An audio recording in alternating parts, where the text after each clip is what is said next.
বৃষ্টি থেমে গেলে ছাতাকে যেমন বোঝা মনে হয়, ঠিক তেমনই প্রয়োজন ফুরিয়ে গেলে মানুষকে। যেই জলটা বেশি পরিষ্কার সেই জলে মাছ থাকে না, নোংরা জলে মাছ বেশি। আর ঠিক তেমনি মানুষও যত স্বচ্ছ, যত ক্লিয়ার, যত স্পষ্টবাদী, ততটাই একা।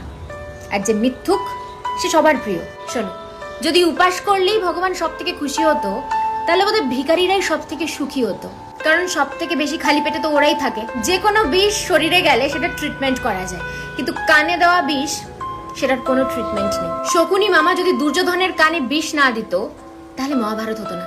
আর যদি কুজি মন্থরা কৈকেয়ীর কান না ভরতো, তাহলে শ্রী রামচন্দ্রকে 14 বছরের বনবাসেও যেতে হতো না। ইন্টারেস্টিং না? একটা জলের ফোঁটা যদি কাদায় পড়ে সেটা কাদা হয়ে যায়, আর সেই জলের ফোঁটাটাই যদি গঙ্গা জলের মধ্যে পড়ে তাহলে সেটা গঙ্গা জল। জলটা তো একই, বাট পরিবেশটা ইম্পর্টেন্ট, যে তুমি কখন কার সাথে মিশছো। দেখতে তো দুজনেই কালো, কিন্তু আওয়াজ বের করলে বোঝা যায় যে কে কাক আর কে কোয়েল। ঠিক সেরকমই মানুষের স্বভাব আর ব্যবহার দেখে বোঝা যায় যে কে আসল শিক্ষিত আর কে মূর্খ।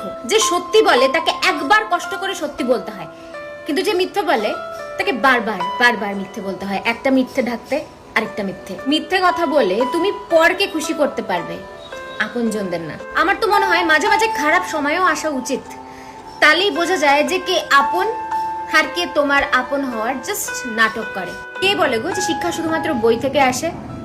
মানুষ আর জীবন যে শিক্ষা দেয় সেটা কোনো পাঠ্যপুস্তক দিতে পারে না।